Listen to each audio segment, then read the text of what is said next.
Money, money, money, money. Money. Money, money, money, money. Money. Oh, that works. All right. Well, that's good. Oh, hello, everybody. Sirwalterj, the Sirwalterj Show. I'm he. It is the evening, weekend edition. Baby. How y'all is? Come in, the water is fine. Ooh, to the wee.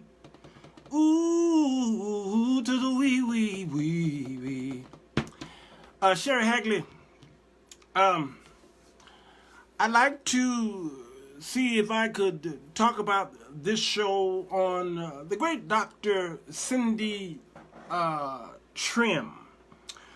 Many of you know Cindy Trimm. You watch her morning prayers and her teachings on prosperity. Avery, blessings to you. I'm coming off of a slight flu attack, so I might sniff a little bit here and there, but laid in bed for about 48 hours. And this morning, that thing broke. I was sweating profusely when that thing broke, and I got up and felt like I hadn't felt in the previous 48 hours. So I figured that's what it was. God is good. I'm going to play the video of Dr. Trimm, and the thing about this video is that it's not new. A lot of times what happens is you guys get a lot of video in your inbox. I get videos all the time, all day long, around the clock. Some people I literally have to block from sending me stuff because they just send me stuff that's dated 2, 3, 4. Somebody sent me a video dated 10 years ago and thinking that it's brand new, because some people only sign on to Facebook maybe once every 3 months, and then they think it's brand new. You know, he bit my finger. Charlie bit my finger. And they just sending me that. I'm like, you know, Charlie bit his finger 15 years ago. Please don't send me that. So, this is not new. Yeah, what is wrong with what she's praying for? I haven't said anything. Deborah. I ain't said that. All right, so let me play it because I don't want y'all going off of me, and I ain't even said nothing. I haven't even made my commentary yet. I have not even made my commentary yet. Okay. All right, here we go.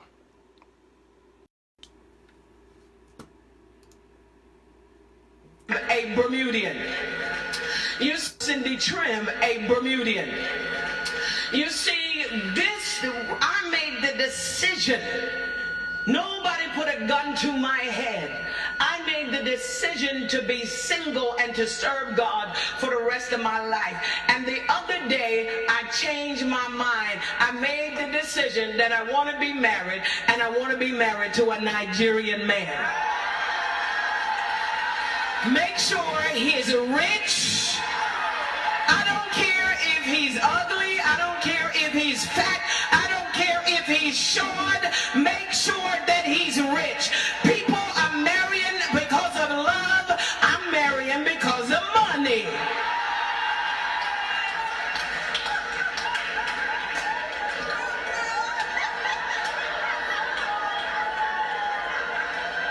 So if you have a brother, an uncle, a father, or a grandfather,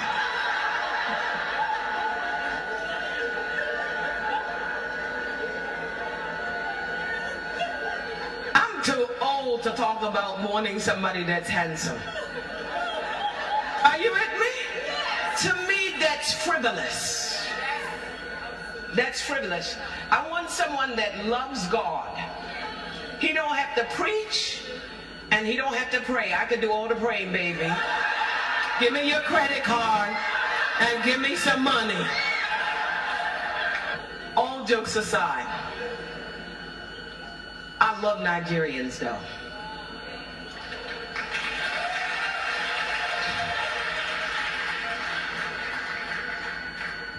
All jokes aside, but I am marrying for money.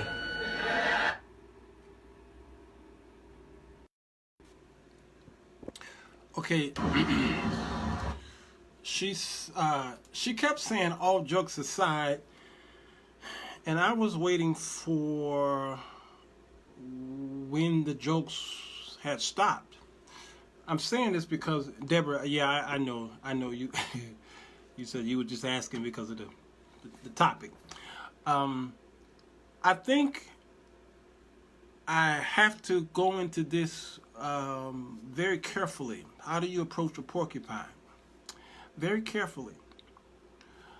The video was edited, and the person who edited the video wanted us to see something here.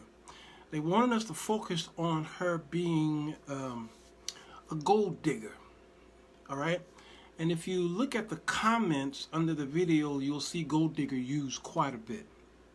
Yeah, instant turn off for me, but I don't deal with gold. See, Joel even said it, gold digger. Too much truth in the joke. That's true. Too much truth in the joke. I think you get it, Joel. I think you get it.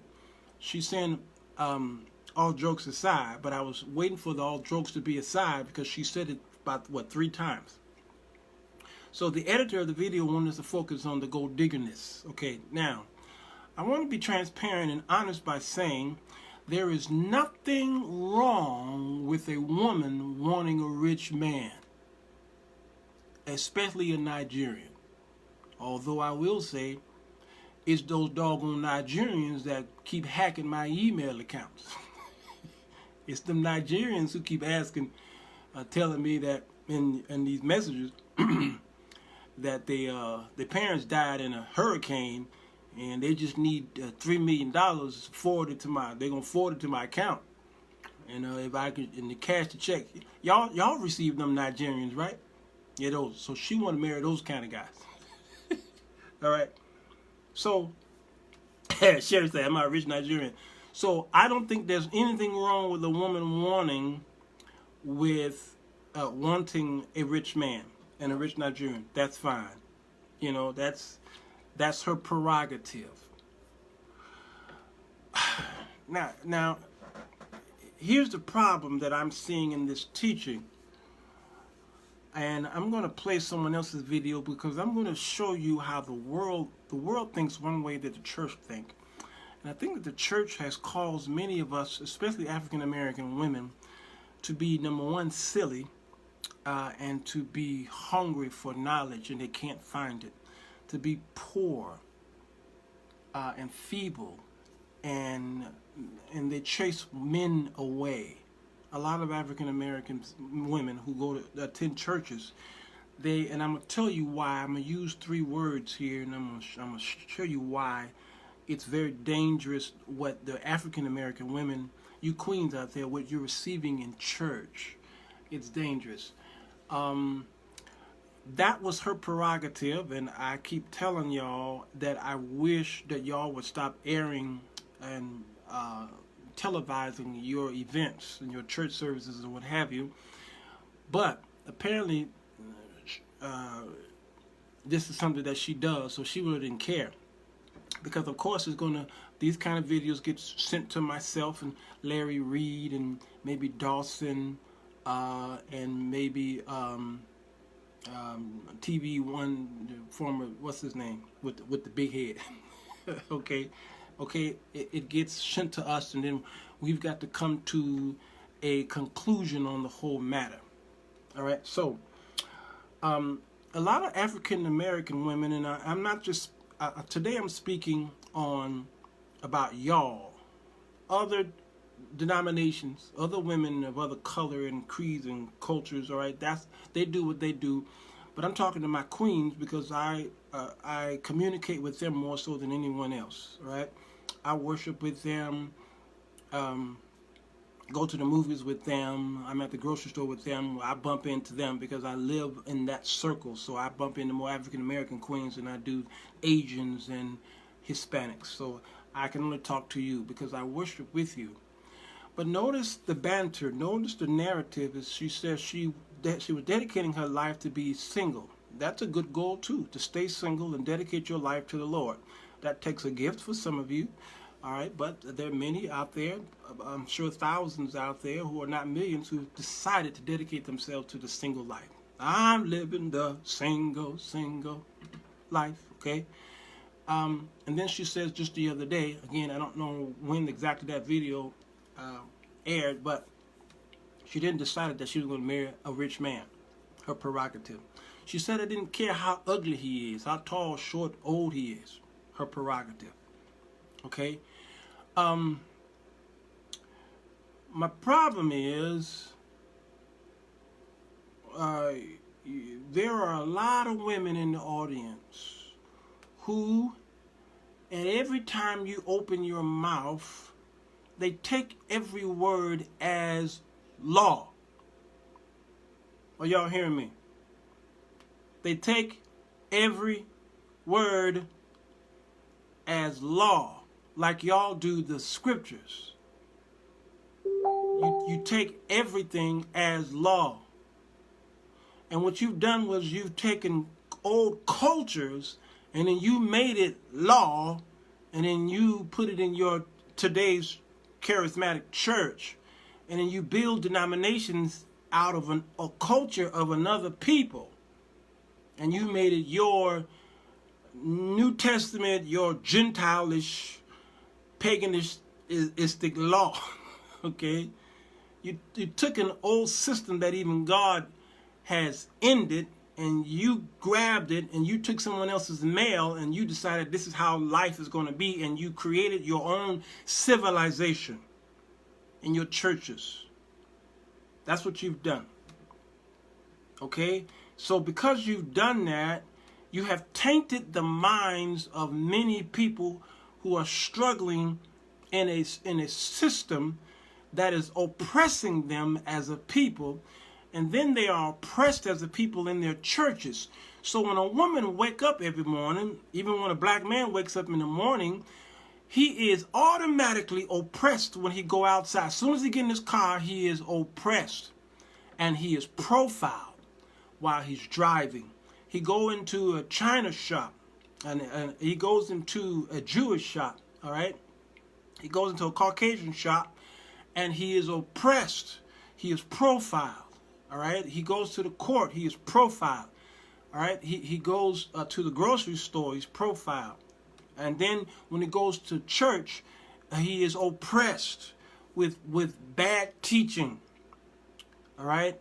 And then go back home, and then his woman take him through a series of stuff, or a woman, her man takes her through oppression. Okay? Yeah, the straight answer to the question is that is a natural for a woman to seek. Yes? Yeah, I said all that. Okay? The problem I'm seeing with this type of teaching is the prosperity gospel has gotten so out of control that there is no more, it appears, no more teaching of the gospel of Jesus Christ on salvation and soul winning.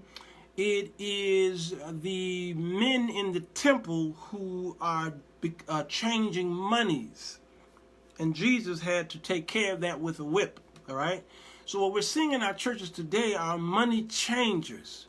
And it's hard-fetched now to go to a church in this economy and to find preaching, holy preaching on holiness, sanctification, justification, the Holy Spirit. It's difficult to find that type of holy living right teaching. You understand? So, someone sent me a video of this brother here. Let me play this, brother, and then I'm going to explain it for those of you who may not understand that you are victim to this type of dangerous teaching. Again, it's okay to want and desire a rich man or a rich woman. It's okay. But if you're not marrying someone and love is not a part of that, what you're doing is you're tainting the minds and the hearts of the young women in the audience, number one. Number two, your marriage is one-sided. And that type of teaching remind me of girl B in my book, The 4 Women That Men Desire. That is a mistress type teaching. She's teaching on mistresism. You understand what I'm saying?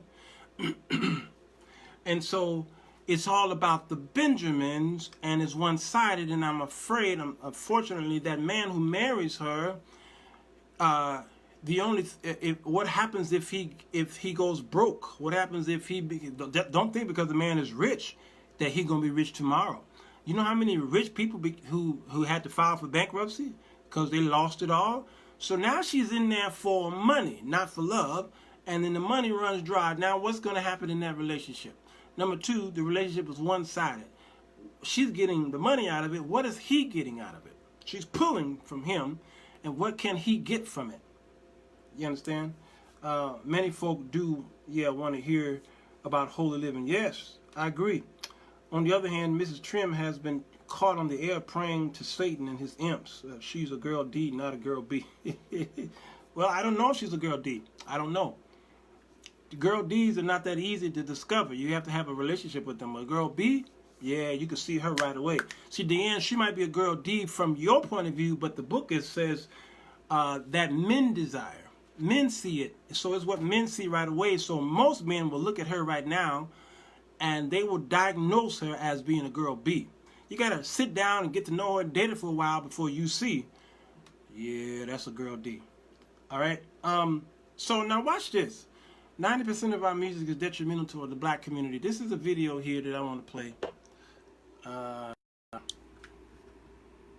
It's all good. If you look at our radio stations, like go down today if you think I'm joking. Go from 0 on the radio down all the way to 200. Okay. Listen to every different specialized groups. We are the only group that 90% of everything that we talk about in our music is detrimental to us.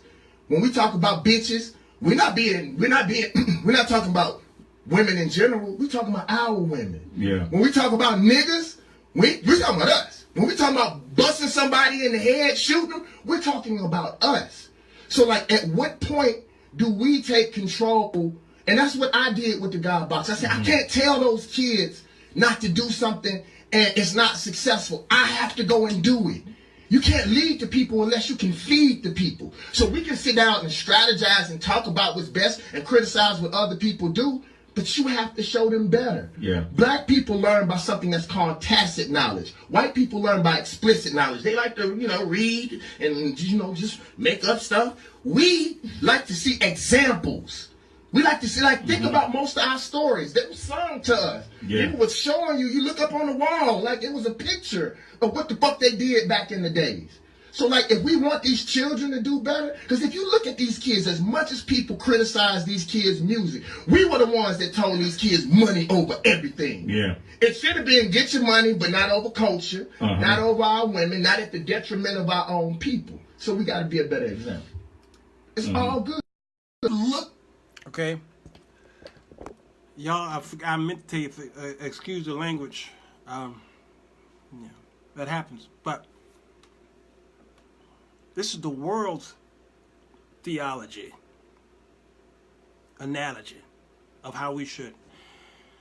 I was preparing a show on this, and someone sent me this this morning. If you live in an urban town and you have urban radio, when you turn on the stations, we have about, I don't know, maybe here in Chicago, maybe 3 urban stations, okay? When you listen to the music, it is completely ratchet. Completely ratchet. Ratchet. It is the most deplorable, disgusting music of today. Completely. And then these same stations have the audacity to tell the people they have these public service announcements that says stop the shooting. We're going to stop the radio. We're going to stop the records from playing. Yeah, that's David Banner. We're going to stop the records, the music for every 2 minutes an hour so that we can help the young people stop the killing, stop the shooting, stop. These are your brothers and your sisters. That's what the DJ is saying. Then all right. Thank y'all for listening. The next song we're going to play is shoot that nigga up and shoot him in his head till they bleed to death. You mother, boop! All right, let's play it. Yeah, that's my jam. It is the saddest thing that I never thought I'd see such sadness. The urban music today is straight garbage by design. By design.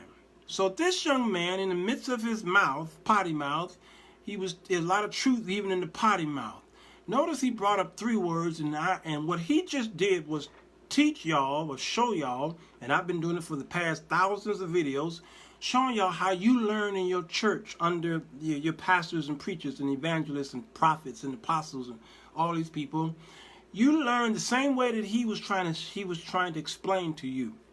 He used 2 words actually, explicit and tacit and implicit. Sometimes the word implicit bias is used, explicit bias is used. Okay, tacit is used, but tacit is an understanding of how African Americans understand. Cindy, Dr. Trimm, uses that type of tacit. She's among the hundreds of popular evangelicals and TV ministers and evangelists who use this tacit knowledge to instruct you on how to live. And the Jews were the same way they kept turning on God because they were always requiring signs. All right. I was just having a discussion with someone on the wall today about tithing. I hate the discussion of tithing. It drives me crazy. It's not so much that I hate tithing. I hate the discussion of it because it always divides the people. And why does tithing divide the people? Here's why. There was never really a division on tithing when I was coming up. Nobody ever questioned it. Nobody ever fought against it. It was the law of your charismatic church, your Pentecostal church, your non-denominational church, your white evangelical church. That was the teaching, and you didn't talk against it, or you just got in trouble. You just left the church and you muted your mouth. All right. As we got older, we began to study for ourselves. My generation kind of tapped into it just a little bit of understanding the system for themselves, but then our children, my children, your children, the millennials began to study and read it for themselves, and they began to understand more so the explicit bias of knowledge, the explicit knowledge more so than the implicit knowledge, or more so than the tacit knowledge. They begin to read for themselves. Now they are testing and trying it, and you don't know the answer to the questions, so you give them this, well, one day I found $100 on the ground. Well, so this explicit knowledge child say, yeah, but you gave $10,000 over this period of time, and you only found $100, and now you saying that your ROI is this? That's ridiculous, Daddy. That's ridiculous, Mama. That's ridiculous, Grandmama. That don't make any sense. And so then what happens? They begin to run out of your churches. They leave in droves, and they go join these newer uprising churches or denominations, or they leave church altogether. And because what you're doing is you're trying to teach them from your personal experiences. So when somebody bring the word of God to a person who is stuck on the old law way of doing things, they show them line upon line. Then they show them precept upon precept. Then they show them here a little and there a little. Then they show them systematic theology. Then they show them dispensationalism. And then they show them this, they show them that. And then they going like the la, la, la, la, la, la, la. I don't know. I don't want to hear it. They don't want to hear it. Why? Because cognitive dissonance is happening in amongst our people. Because when this truth is being shown to them, then you become Pharisees in the spirit realm. You become Sadducees. You become these people of the New Testament where Jesus had to deal with, because they couldn't understand this is not the way it was. This is not how any of this worked. This is not how my grandmama taught me. No. Again, it goes against your cognitive, all right? And then you fight against it, even though the truth is being shown you.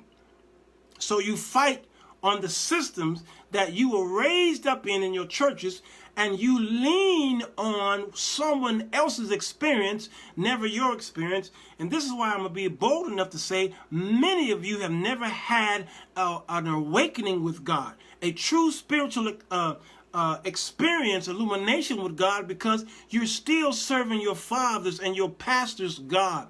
You only know your grandfather's God who rescued him out of Egypt, who parted the Red Sea. That's the only God you know. You only know Martin Luther King's doctrine. That's all you know is Malcolm X doctrine. You don't know any current heroes of today. You just don't know them. All right? You only know what you've heard. The these and the thuses and the thous and the hithers and the thithers and the pisseth and all these things. You don't know.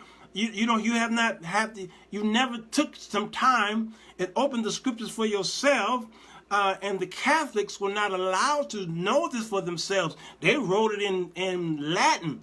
So the average person didn't know Latin. So you had to go to the priest for everything. And that's what you're doing in today's church and yesterday's church too. You're only going by someone else's personal encounter with God, Joel Lewis, and you're not going seeking God for yourself. How do we know?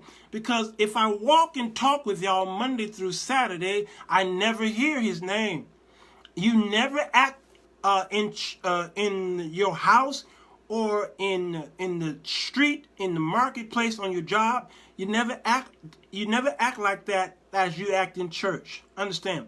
Look how y'all act in church. Look how your conversation changed. Listen to the words that you use and the phrases that you use. Look at the titles that y'all use. And everybody is up in a hierarchy level. Everybody's arch this and master this and all that, okay? Monday through Saturday, you don't hear any of that kind of talk. There's no prayer warrior. I mean, there are prayer warriors because I see many of you online and you wake me up in the morning and I enjoy you, but I'm not speaking of you.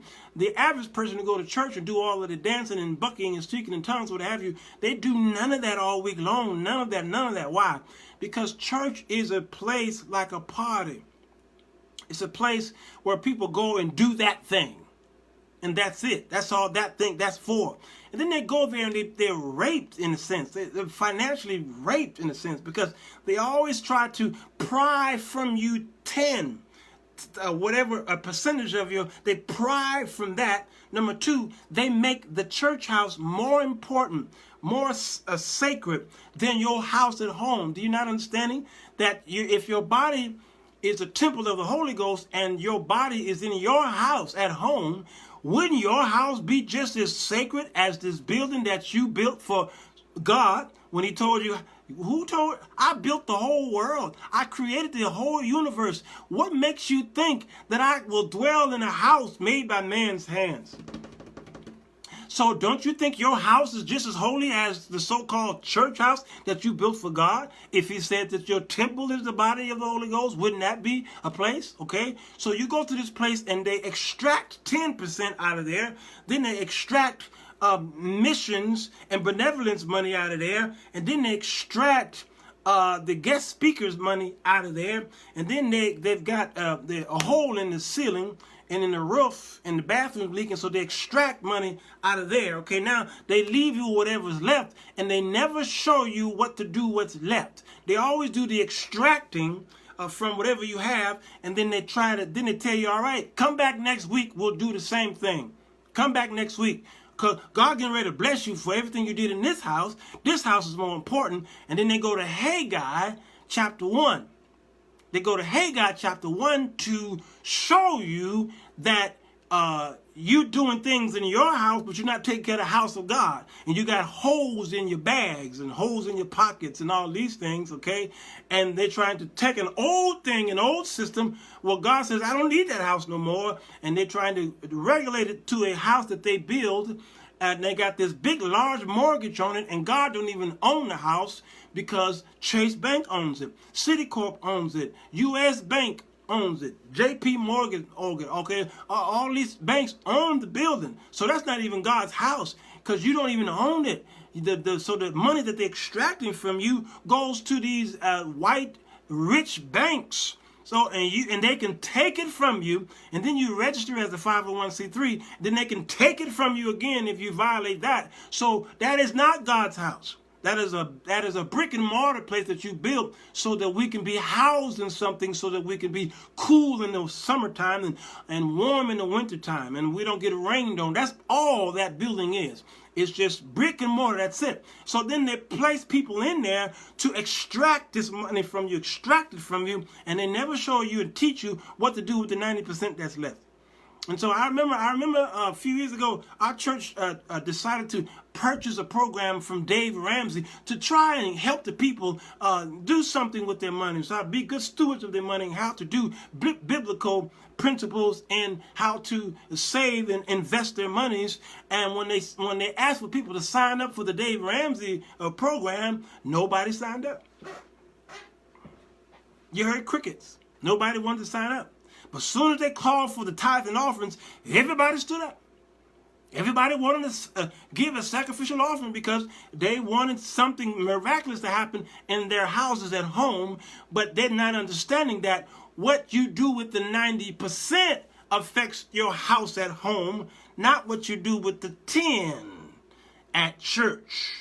Y'all ain't gonna like me for this teaching. I don't give two rats behinds. All right?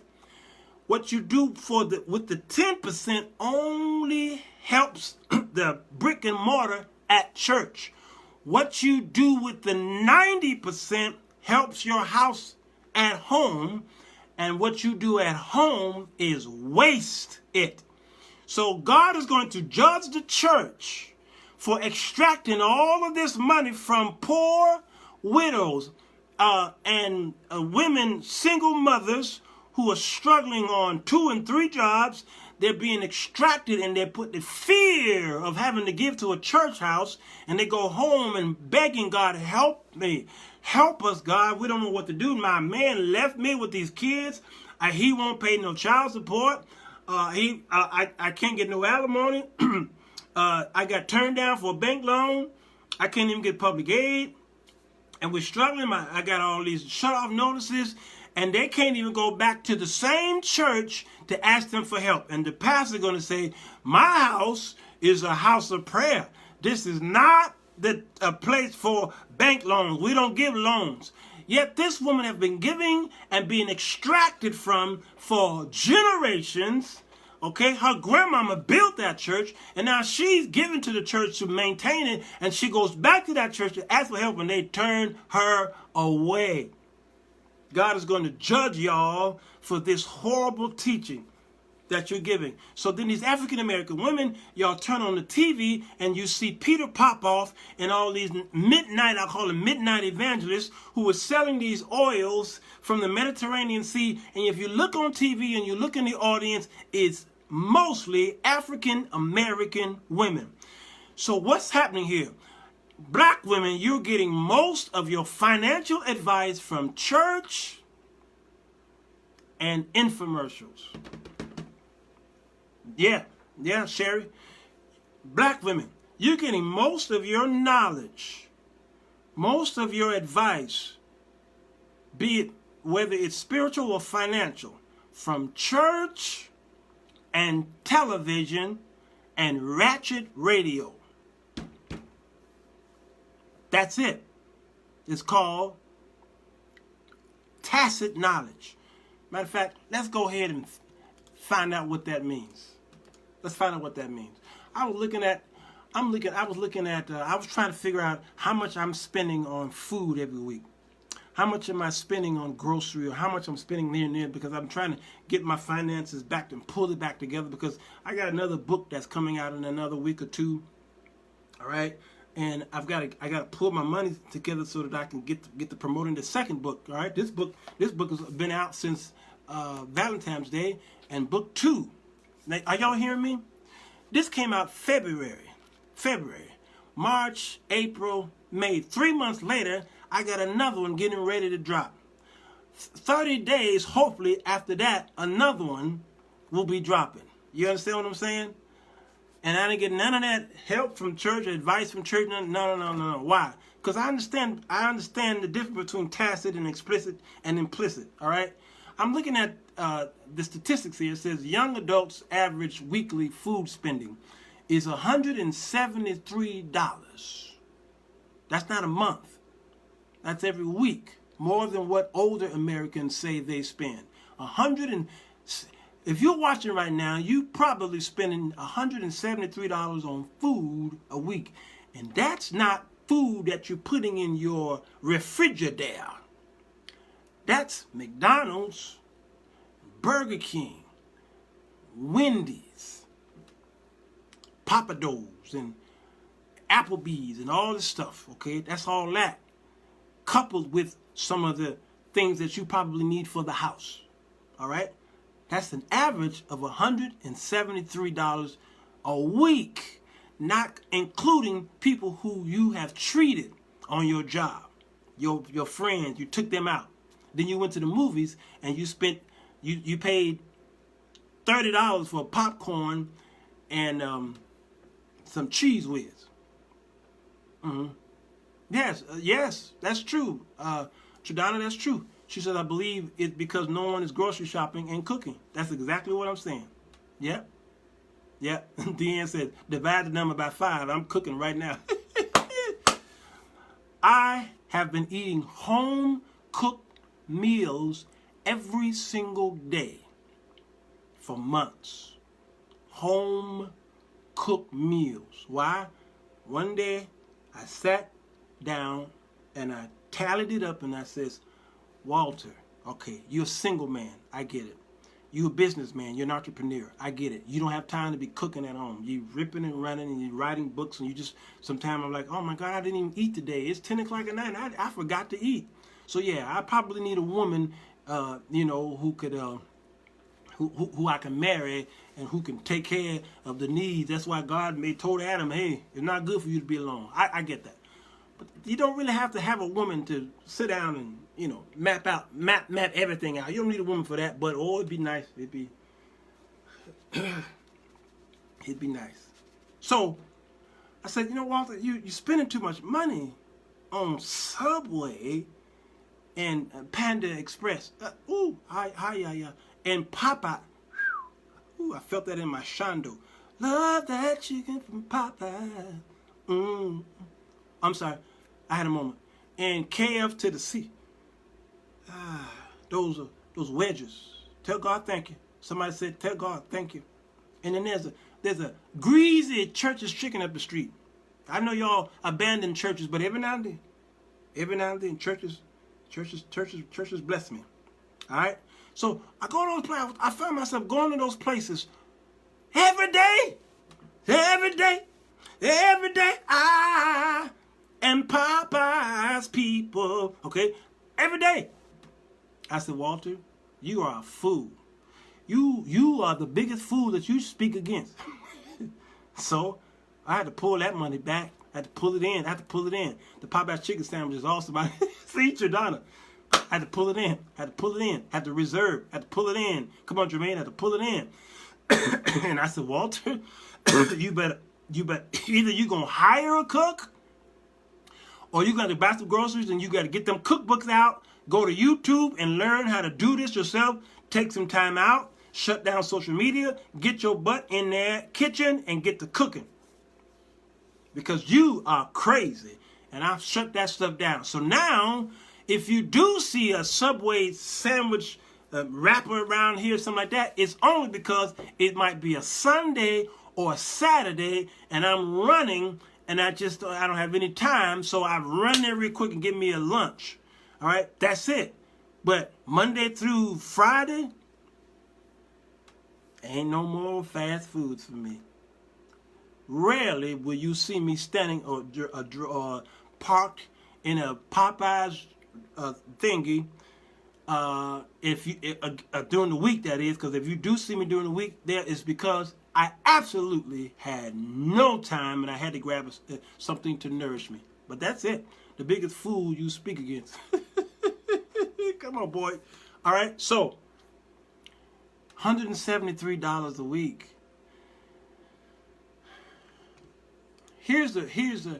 I typed in let's type in tacit versus explicit knowledge.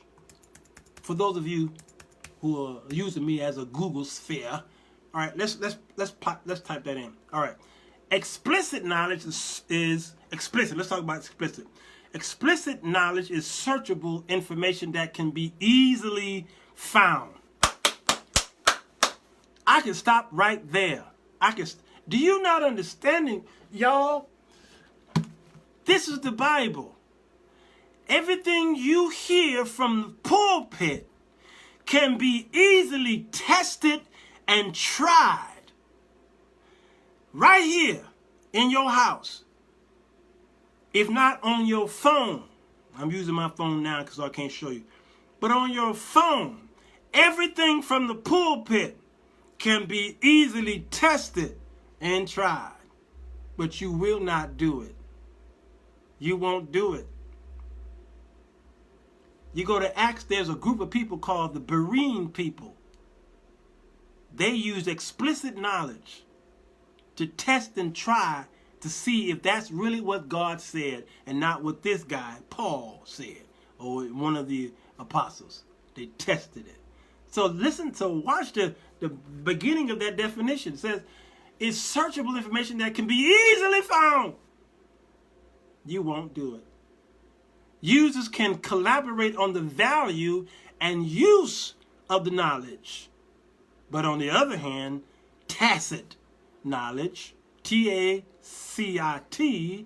black folk knowledge, is knowledge found in people's heads and is often difficult to share with another person by writing it down or verbalizing it.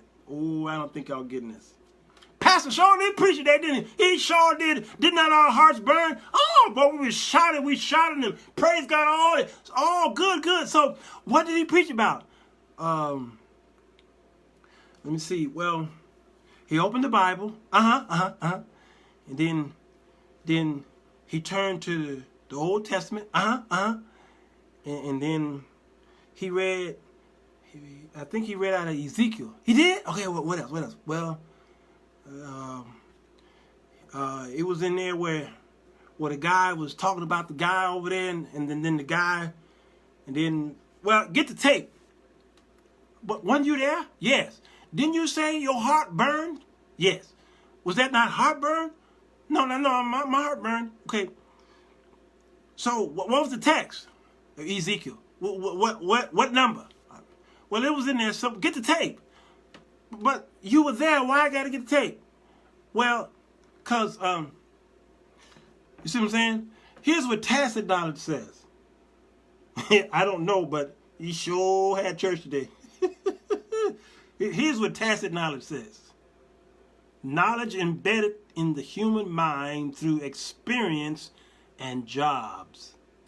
Notice in church they would say, I remember back in the day when we had tent revivals. I remember a man being drunk walking in the church and he left there sober. I remember when a man had one arm longer than the other, and then the pastor just walked by him, and I saw the arm just grow. I saw a man with a peg leg, and his leg, just a real leg, skin and sinews begin to cover the peg of the leg. Notice. Yeah. Experiences.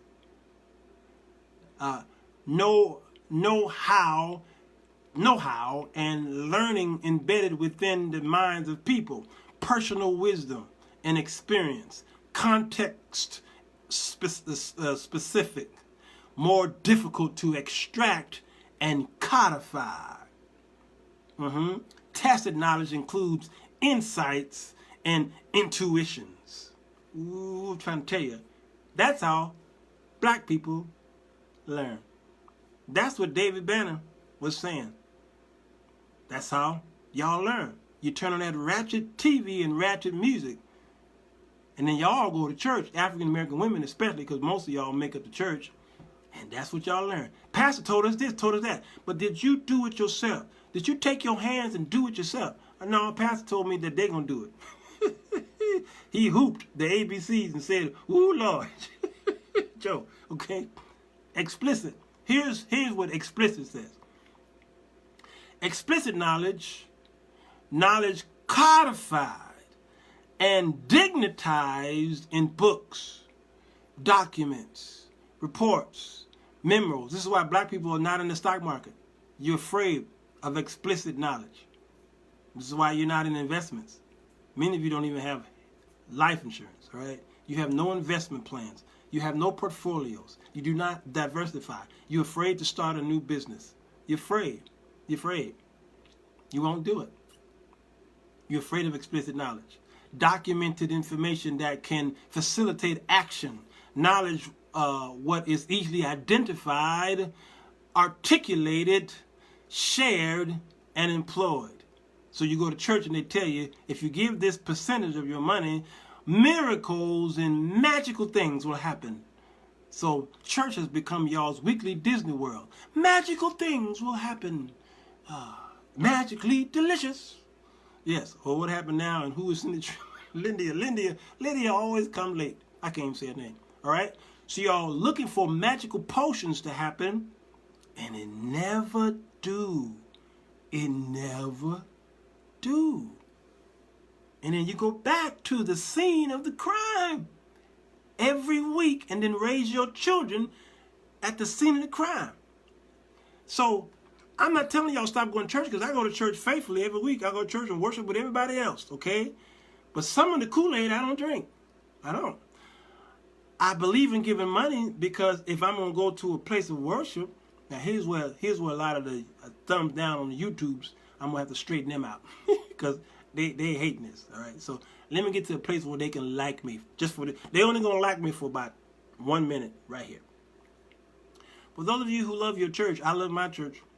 I've been attending this church for 20 years now, on and off, but about 20 years, okay? Because I moved to South Dakota at one time. But it was like the sister church. And when there's a need, guess what I do? You know why I do that? You know why I do that? Or I give my brute strength, the body, what have you. I give whatever I got. Why? Because if I'm gonna join the church and enjoy the heat and the coolness and the bathrooms and the hospitality and all that stuff, why not give? Because I do that in a public place. I pay taxes so that I can get these books at the library. I got all these books over here from the library. This is all over the place. I pay taxes. Those books belong to me. I pay taxes, all right? When I go to a restaurant, I pay the bill so that I can have good service. All right? So I'm not against church. I'm gonna be against public buildings. It makes no sense. It's stupid. So I give to the church, but I don't worship the building. And the building is not the church. I brought the church there. Y'all understand? I brought the church there. The church is right here. The church got in the car and drove miles to go to a building to meet the church. Okay? Yeah. In what? A building. So I'm a part of the church. In the church, we all drove in cars and came to a building so that we can stay out of the heat and the cold. So I give to this building because I choose to do that. Ain't nothing wrong with that. But I don't worship the church building, and I do not put that building before my house. You men who are married, and you taking money out of the house to take care of the church building, God's going to get you. You young ladies, you women out there who got children, you taking money out of the house to make sure that the church got everything and your house is suffering, God's going to get you. God's going to get you. He's going to judge you. He's going to ask you on Judgment Day, why did you do that? Why were your children suffering? Why were your responsibilities at home suffering for a building I never told you had to build? Why? Never told you that. Now I got to go speak to these pastors and rebuke them. This doesn't mean people going to hell over it. You know, go to 1 Corinthians chapter 3 maybe. He said, don't worry. But what I'm going to do is I'm going to take this big lighter. This God got a big lighter in heaven. He's going to take a lighter, and then he's going to take you. Okay? And some of y'all are made of paper. You're just going to burn up. Oh, ooh. What was that? Oh, that was the church. All right. Next? Who's next? Okay. Church of God and okay. Wow, that was fast. Who's next? Apostolic Church of the Living. Okay, let's go. Woo, good Lord. Who's next? The Catholic Church of Lady of Mary Ann and Jody and the Professor and the Millionaire. Okay. Woo, wow. All right. Who's next? Who's next? The non-denominational church of the Pehoke Baptists of America. All right, here we go. Woo, that burnt up too fast. All right, who's next? The Sirwalterj Jones and the Sirwalterj Jones Show. Let's see. Woo. Woo. That boy, that's all right. Hey. All right, sir. Come on in. Come on in. All right. So here's what it say. It say they got two. Let me see. They got two boxes here. The left box here is for explicit. The right box here is for tacit. Okay. So the left box says explicit. Here are the words of explicit, and I'm gonna shut it down because y'all got to go to work in the morning. It's 11:23 for those of you who are watching live. All right. Here's the explicit knowledge terms: objective, rational, technical, structured, fixed content, content independent, externalized, easily documented, easily codified, easily shared, easily transferred and taught and learned, exists in high volumes. That's explicit. And then the right one says tacit or implicit. All right, implicit knowledge. So, cognitive, experimental learning. Yeah, it's subjective. Yeah, personal, context sensitive, specific, dynamically created, internalized, difficult to capture and codify, difficult to share, has high value, hard to document, hard to transfer and teach and learn, involves a lot of human interpretation. That's why y'all running after your prophets in y'all's churches today. Y'all running after prophets. Every time you hear a prophet's in town, you black women especially put on your best attire and your greatest perfume and you run to these churches to hear your favorite popular prophet. And you try to get his attention because you want him to speak a word over you. You have tacit, implicit knowledge. You drink it, you take a bath in it, you submerge yourself in it, and then you teach your children that same system, and they are just as lost. So please, stop blaming the white man for your woes. Stop saying the man this, and the man that.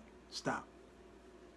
You can't blame the President of the United States for your woes. You can't blame your city, your state, your government. You can't blame the Constitution. No.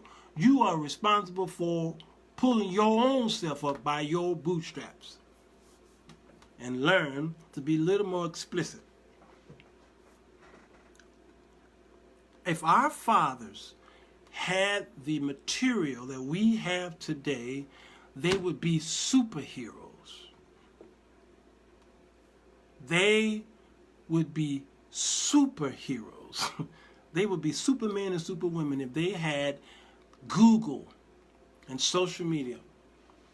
If they can get in contact with somebody like that, if they can reach the world like I'm doing right now, like that, back in the 40s and 50s and 60s, if they can just, and we have it, and we still are derelict to duty and ignorant. So, this show was about Dr. Trimm. Dr. Trimm is going to move on with her life and make good money teaching what she teach. She knows that there are guys like me who teach the way I teach, who will take what she says and probably take it out of context. It's probably what she believed in. Everybody else I've ever spoke of. I'm not in the habit of pulling people down, and somebody on YouTube today was saying that I was bashing the Church of God in Christ. He says, I'm tired of you people joining us and then bashing us. And I said, you must be a youngin'. I've been in the Church of God in Christ for 50-something years. I didn't just join the church. I was born in it. You didn't hear my show. When he didn't hear the part where I said there are thousands of churches that got Kojic on the doorpost, and they're probably living a righteous life. They're preaching holiness. He didn't hear that part. He heard the negative part, and then he made that one the point.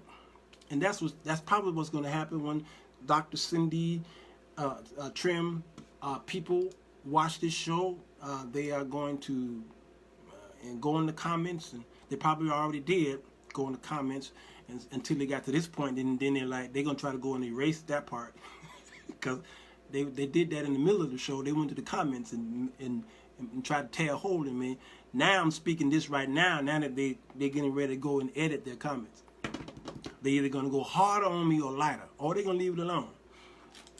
Listen, when people talked about Bishop Moody, my pastor who's gone on to be with the Lord a few months ago, he was one of the greatest teachers I know. He didn't always say stuff that I agreed with. I never met a man that I agree with everything. And I'm hoping there's nobody out there who agree with everything I say. Because the Bible says, woe to you when all men speak well of you. I hope y'all disagree. It's good that you disagree. It's healthy to disagree. So I get it, to protect your not your husband, but your pastors when you were raised up under them. Some of y'all, that man or woman that you know was the only man or woman that you know as a pastor. Some of y'all was raised up in these churches that man or woman served for 40. My pastor served for 60 years. So that was the only man a lot of them knew. So when he died, it was devastating to a lot of people that he gone, because that's the only pastor they knew. So of course you speak against somebody like that, you're going to get a fight. But right is right. If he had said anything that I disagree with, and someone disagreed with it too, I would agree with the person who disagreed with him. Yeah, that's true, but let's continue to pray for him. So with that saying, I'm going to tell you to keep praying for this Dr. Trimm, that she search for knowledge on how to speak to especially my African American queens out there, because I think that particular sermon trapped them in a box. It is something that I'm noticing about a lot of black women who run to black women who are high up there in popularity. Yeah, I mean, I run to the brothers like the sisters run to the sisters. I mean, that's just the way we are. It's innate to do that. A white man will run after a white man who's a teacher, right? And a white woman runs after a white woman who's a teacher. That's just who we are. That's what we do. But I'm learning. I have learned over the past 15 years to be a little more open to women teachers as well as men teachers. So I started listening to Marilyn Hickey and Joyce Myers. This was back in the day, back in the early 2000s. And at one time I was a Juanita Bynum fan. I'm not now, not anymore. Not anymore. For various reasons. Juanita Bynum, I pray for her. She's gone through a lot. I married into Juanita's family, so it was nothing. Myself and Alvin Carter, who sometimes watches the show, we literally had a key to Juanita Bynum's parents' house right here in Chicago. My wife at the time, they adopted my wife, and so I had to be at the Bynum's house every Christmas, every Thanksgiving, every birthday, I had to be in that house. Was that Cottage Grove? I don't know, Alvin, if you're here. Was that Cottage Grove Street? What was that street? King Drive? Oh, I can't even remember no more. All right, and there we were, and Tom and Juanita and everybody else. We had to sit in the living room and eat the food and sing songs and what have you. And that's when Tom, the brother, was the pastor at the time.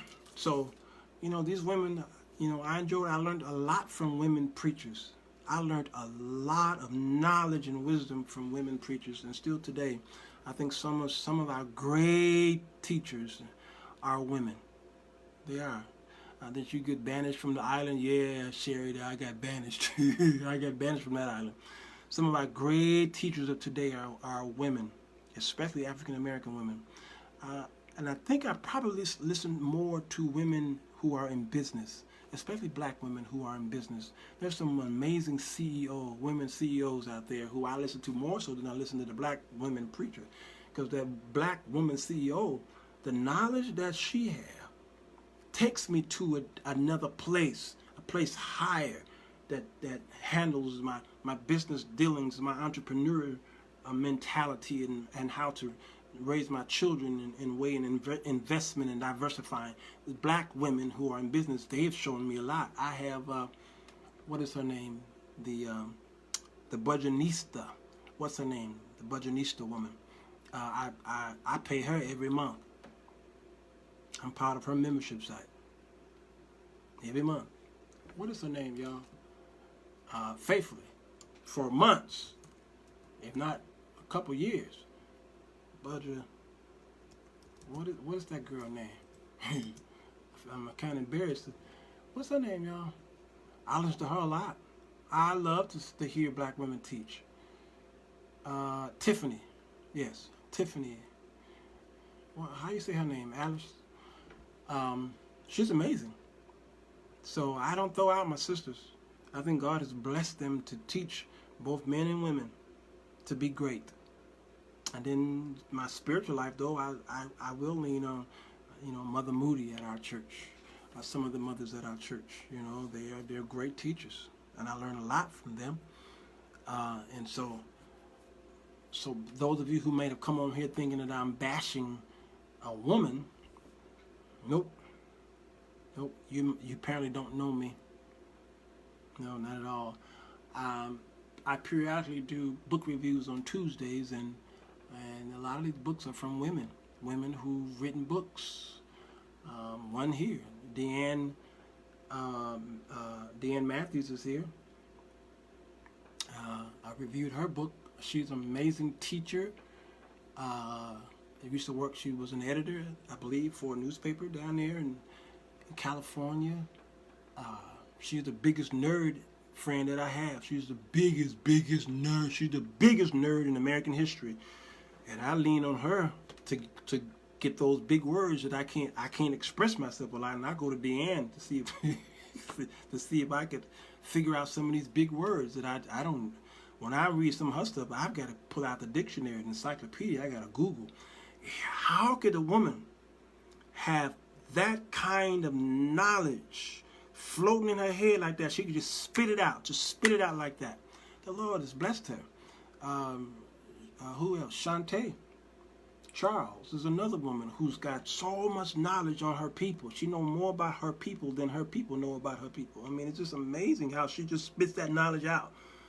Words just flow out of her tongue. I don't know how they do that. Tonil Jackson, another one who edited my book, who's a brilliant, what do you call them? She's a book author and a book publisher and a business-minded, you know, that whole literary world. So I get my help from women. They've taught me so much, from my mom as a little boy to my aunties. And my aunties were very successful women, very entrepreneurial-minded women, my aunties. Every time you saw them, they were wealthy. You know, where did this come from?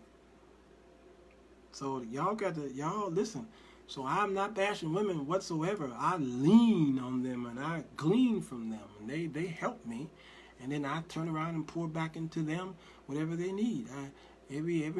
Almost every day, a woman will inbox me and ask me to give them a word of knowledge, give them a word, explain this scripture, what have you, blah, blah, blah. And I know she's going to take that and she's going to rear her children up. She's going to help her husband, or she's going to maybe find a man who she can get the knowledge from. Because why? Because she's moving away from tacit knowledge into explicit knowledge. Because I'm listening.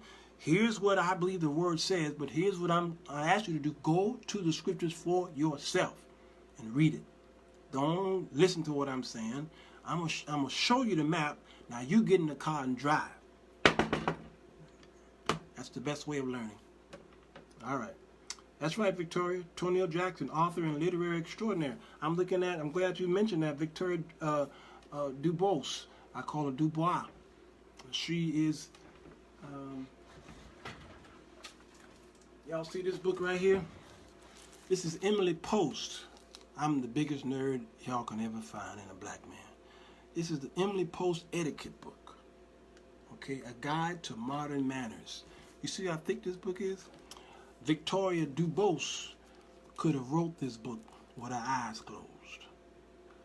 Yeah, I've known her for many years. How many years we've known each other right now? Gosh, we've known each other almost 20 years now. Yeah, she's an etiquette expert. Sometimes I hang around her and be like, do I have to do this? Come on, no, this is, come on now. This is how you do it. I'm like, why?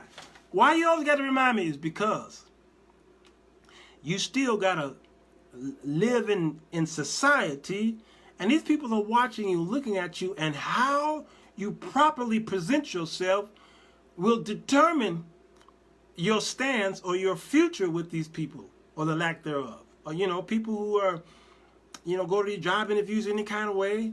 People who just walk any kind of way, talk any kind of way, just do it, eat any kind of way. You're sloppy. You go to a 5-star restaurant and you got your elbow on the table, and you go over there, you reach over this person's plate to get his fork and all kind of stuff. You see with Victoria, all that's gonna stop. Ask me how I know. So these are women who were teaching me this stuff. Brothers never taught me this stuff. No man taught me etiquette like that. Ain't no man taught me that. So I thank God for my black sisters. So I think Dr. Trimm is probably doing good in an area. She's good at finances. I just pray that she find a better balance. If she would. And again, I can't base it off of one video, but I did a lot of video searching of her, and I watched a few videos today for a couple of hours, and I noticed this commonality with her. Money always come up. And if that's where she leans on, then by all means be a motivational speaker on finances. By all means, get you a show on CNBC. But spiritually, what's happening to my black sisters? I'm afraid. I'm afraid of the plight and the future of my black sisters. My daughter was here with me. I don't see my daughter that much. We might talk on the phone or what have you, but she's out. She's in college. She's about 4 hours away from me, so I can't always get to her. She can't always get to me. She's out there. She's working. She, got her own place, and she's living her independence. But whenever we get together, I don't talk about TV shows, radios, shows, music. I don't talk about cute little things. No. Rarely. Let's say that rarely. What do we talk about? Money, business, entrepreneurship, relationships, God, investments, future. That's what I talk to my kids, all of them. And I know they're like, really, Dad? This conversation again? Yeah, this one. Because if I can go on YouTube and Facebook and Instagram and all this stuff and talk to the kids I've never met, these parents I will never meet, and I instruct them in how to live a good, wholesome life, and I don't teach this to my own children, I'm worse than an infidel. I'm unstable as water, the scriptures say. I'm no good. So, what's going on? You saved up your money for this? I asked my daughter, I said, you want a business? Yeah. So what are you going to do about it? What are you doing right now about it? Well, I think I don't want to tell all her business, but she said, I got to get me a car. I saw this car that I wanted. I said, okay, how much is the car? She told me how much it was. I said, I can buy you that car. She said, okay. I said, I'd rather buy you a business though. She said, huh? I said, yeah. You keep talking about moving to Chicago. So when you're ready to move back to Chicago, I'm gonna find you a building. Okay. I said, yeah. I'm gonna find you a building, or why don't we get you a house? Why don't we find you, if you want a building, you want a brick and mortar, I got you. You want a house where you can have daycare, because she wants to open up a daycare. And you want one in the house, no problem. Let's get you a house. And your uncles are all carpenters. They'll build up your basement to where you can have the best daycare in the world. Yeah. Somebody tagged Alvin. Who did that? Who did that? Okay. I said, so instead of me buying this car that you want for this few $1,000s, I'm going to put that money into a brick and mortar. I'm going to buy this building, and then we going to open up a business. And through this business, you can buy all the cars you want, daughter. She said, but I need me a car first. I said, you see, somebody's teaching you wrong.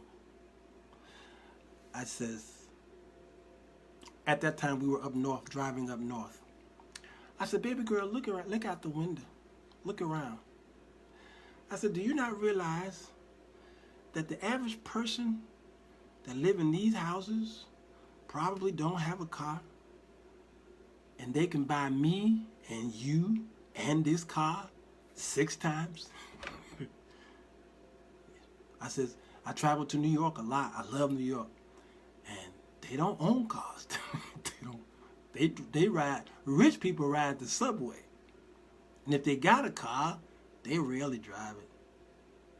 No. You don't need no car, baby. I'm going to show you how to build your business. And then when you go to the bank and say, I want a car, they're going to be throwing money at you. Then you can not just buy one car, you can buy a fleet for your workers if you need to, depending on your business. Now, you don't want a car right now. Get your business, and then you can get whatever you want to. She said, I said, yeah. Rich people live beneath their means. Yep, Alvin Carter. Come on. That's the whole thing about the whole Cindy Trimm thing. Is extracting from poor people. All right? And she was talking about always flying first class. I watched a few videos. She said, wherever I go, I fly first class.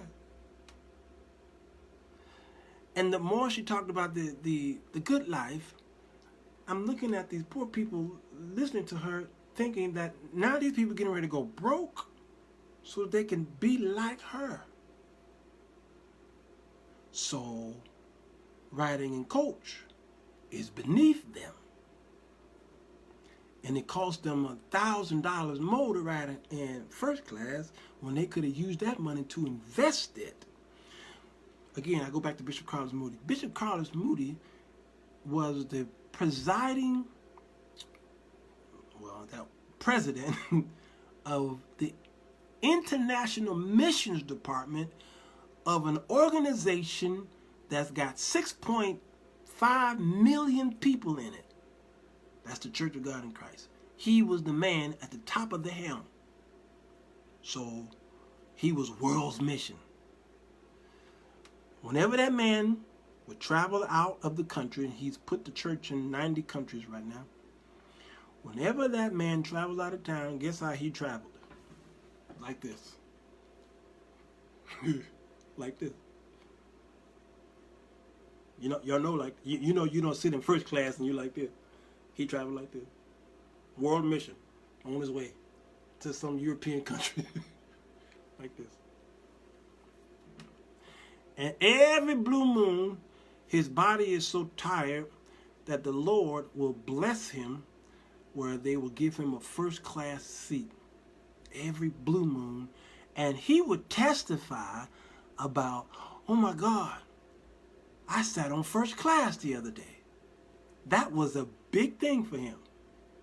He says, the Lord knew I was tired and my body was feeble. I had just walked a million miles. You know, we didn't get the dinner because we missed the dinner thingy, and we had to travel up this hill on a cart, what have you. And by the time I got to the airport, I was so exhausted. And I said, God, help me. And the woman says, we got first class for you. And he said, and I sat there and I reclined and we got into the air, and I thank God that we won souls to the Lord in first class. And it just reminded me why I sat up under that man, because of his humility.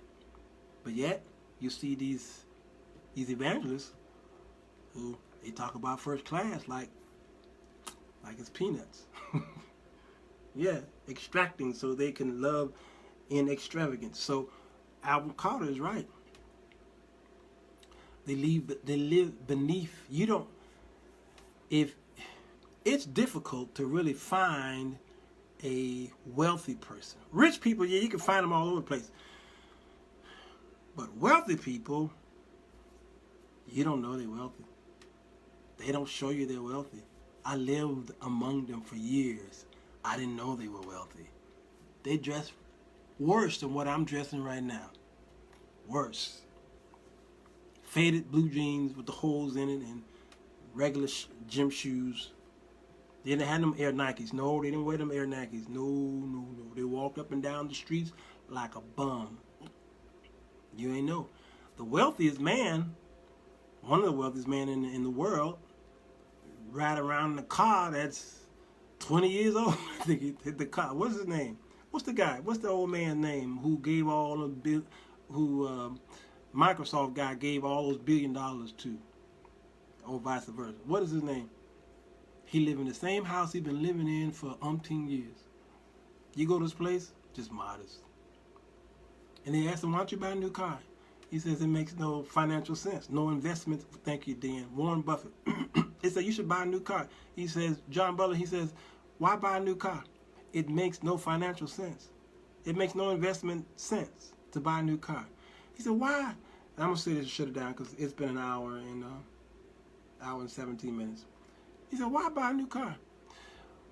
Who would invest in a product that soon as you drive it off the lot, soon as you buy it, it depreciates like that?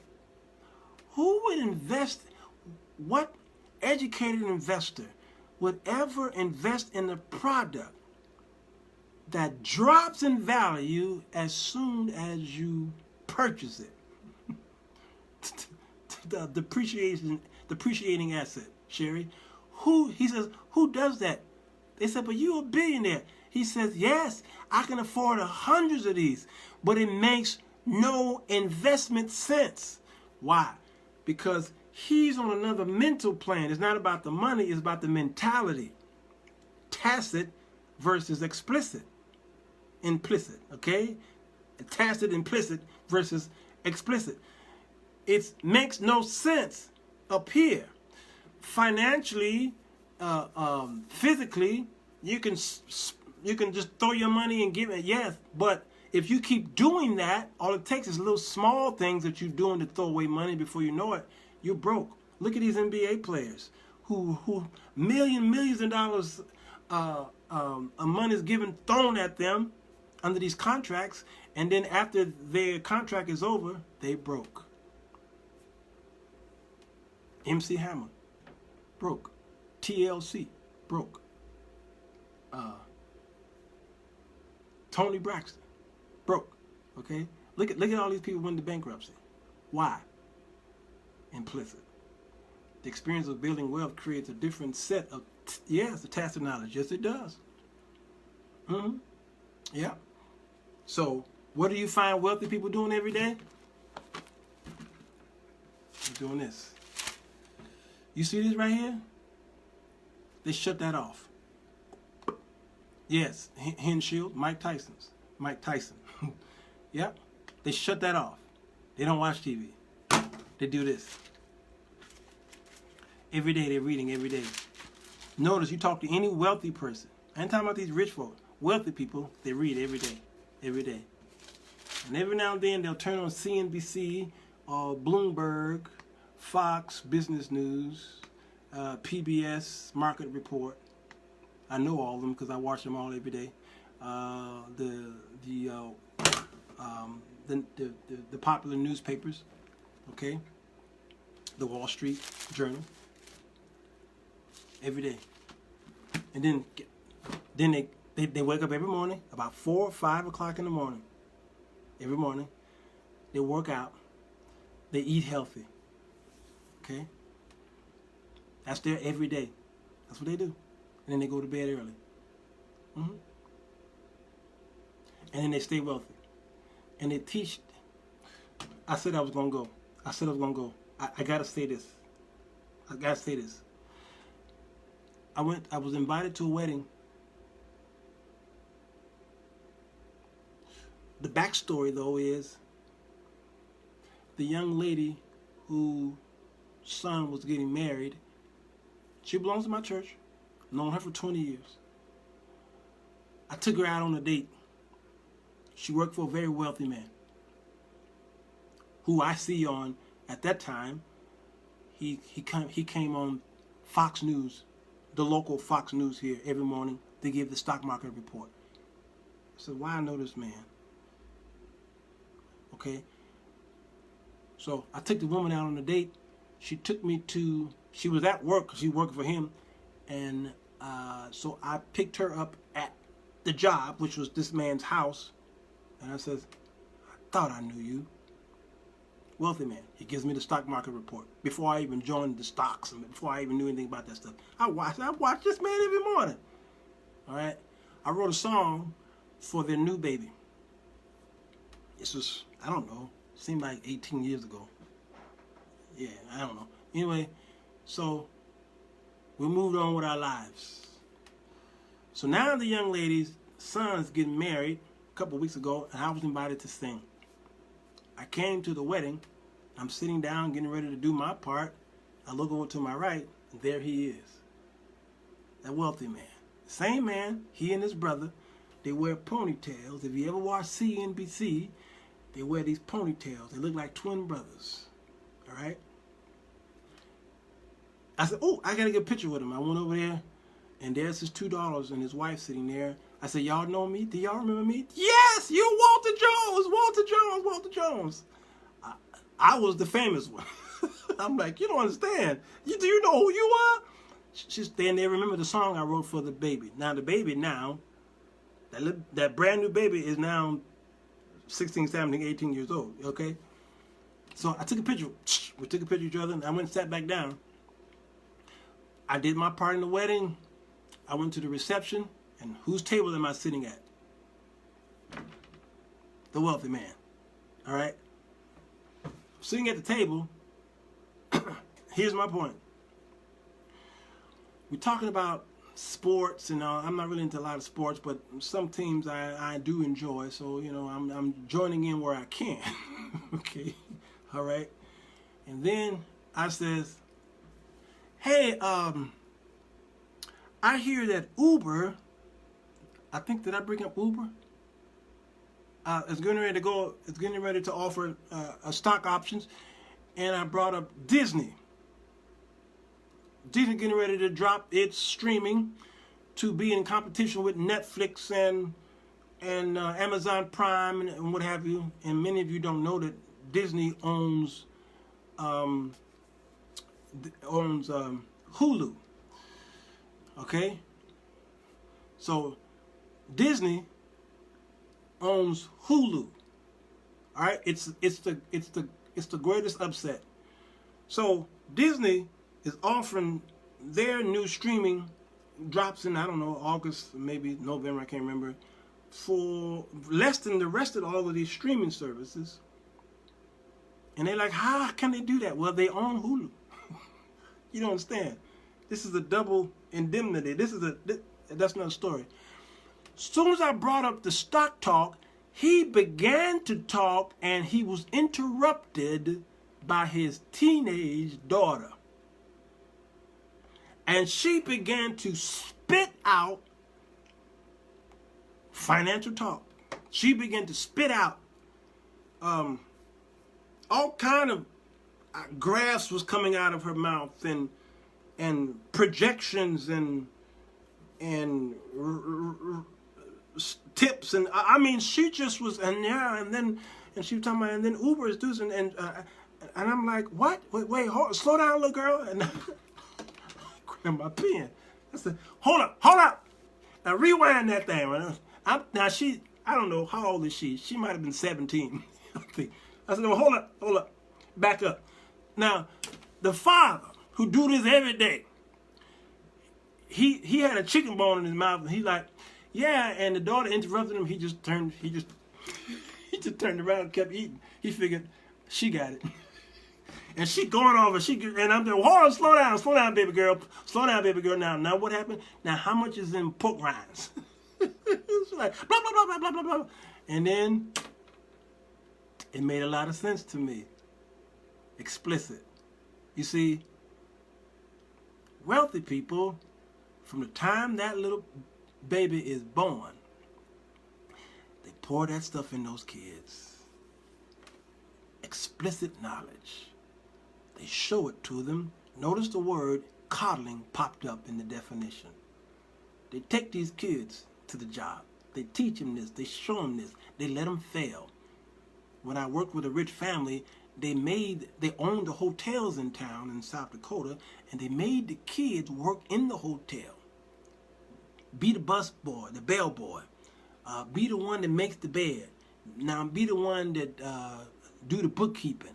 All right, now you sit over here. Now you do this. They made the kids work in the business and taught them the business instead of let them stay home and play video games all day. And now, because one day they're going to own the hotel business, you see? So that little girl was spitting it out, and I'm like, oh my God. The father and mother, they just turned around and just was enjoying the reception. And this little girl was teaching me. Explicit. This is what's missing in an African-American family. The mother's got to do it because the father is gone. So that's why every now and then when the kids come home, or we're on the phone, I ask them, what's your report? What's your score today? Okay, we got to get that up. All right, you still got a plan of this business here? All right, I got you. I'm going to show you how to do it. We both going to buy it. When I say I'll buy it, that means we both going to buy it. I'm going to show you how. Yeah. I'm done. I've held y'all all night long. It's 12 midnight, and many of you stayed with me. I want to appreciate you. I really do. Pray for my strength. I think by Tuesday, all this will be gone. Because I'm hot now. It's all exiting my skin. Reva, you're late. Be kind and rewind. Hit the share button if you will. And if you're on YouTube, go ahead and subscribe to the channel. We're looking out for the book. Lola books come out in about a week or two. Yeah. Lola book. Lola. She is the side chick. It's going to be interesting. Y'all not going to like that book. You're not. I don't suggest, if you're weak at heart, don't buy that book. Don't buy that book. Don't buy that one. I just want to know if you bought the stock. Sherry? No. Here's the thing, Sherry. She said, not yet. Not yet. The 17-year-old say, Mr. Jones, not yet. I'll tell you when. I'm looking over there at the father. You ain't saying that, bruh. Bruh. You ain't. He pretty much like, oh, she got this. She got this. That's my daughter. Listen to her. She said, not right now. Wait. Call me in 2 weeks. And I'll tell you when. All right. So, yeah, man. Y'all got to know how these people work. Matter of fact, I'm getting ready to order him and his brothers have a program. I know I never told y'all his name, but I want you to go to CNBC and look at the program. And if you see two guys with braids, then you'll know who I'm talking about. Where is it? Where did it go? I wanted to show y'all who he is without me giving you his name. I don't see it. I don't know what I did with it. It's somewhere. Okay. Buy cannabis stock. Yeah. I know. I'm not gonna talk about stocks. Not right now. Let's do a stock show. We're supposed to be doing our stock shows on Monday. I haven't done it in a while because I've been so busy with the book. But can we talk about that? Go back to Generational Wealth Monday.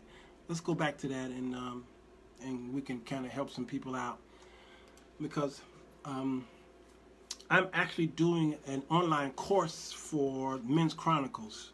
I'm shooting 2 courses. I can't show y'all my arsenal over here, but it's a lot going on.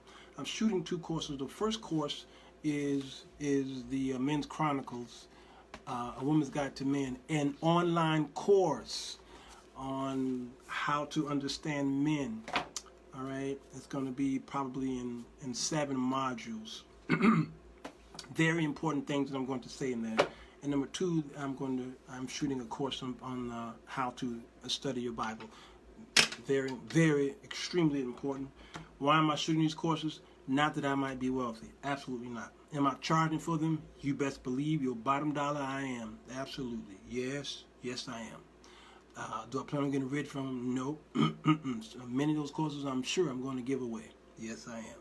Why? Because explicit, tacit, implicit knowledge. Yes. Because I'm tired of my black people having excuses. I need you to see for yourself. Test it. Try it.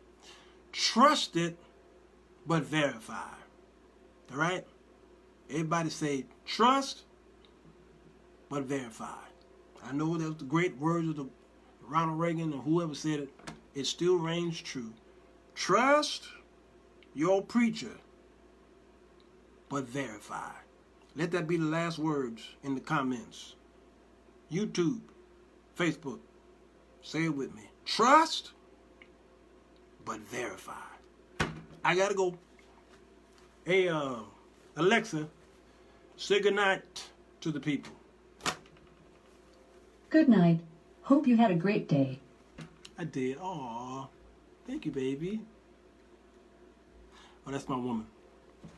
Love y'all. Bye-bye. Bye-bye. Trust but verify. Bye-bye. Hit the share button. Now. Bye.